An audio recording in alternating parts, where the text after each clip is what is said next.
السلام علیکم ورحمۃ اللہ۔ وعلیکم السلام۔ اسلام سے ریلیٹڈ مجھے آپ سے کچھ سوال کرنے ہیں، کیا میں آپ سے سوال کر سکتا ہوں؟ میرا آپ سے سوال یہ ہے کہ قرآن کریم میں وہ کون سا پارہ ہے جس میں اللہ تعالیٰ نے بار بار فرمایا ہے کہ تم میری کن کن نعمتوں کو جھٹلاؤ، پھر تم میری کن کن نعمتوں کو جھٹلاؤ گے؟ چلیے دوسرا سوال کر لیتے ہیں۔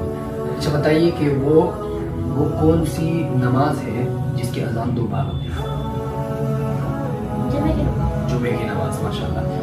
اچھا بتائیے وہ کون سی نماز ہے جس میں رکوع سجدہ نہیں ہے، اس کو ایسے ہی کھڑے ہو کے پڑھتے ہیں؟ جنازے کی نماز، ماشاء اللہ، جنازے کی نماز۔ اچھا میرا ایک لاسٹ کوشچن یہ ہے آپ سے، تو بتائیے کہ وہ کون سی اذان ہے جس میں حی علی الفلاح کے بعد 2 لفظ ایسے کہے جاتے ہیں جو اور نمازوں میں نہیں؟ ہاں، جو مطلب اور اذانوں میں نہیں کہے جاتے، وہ کون سے ہیں؟ الصلاۃ خیر من النوم، ماشاء اللہ، بہت اچھا ہے۔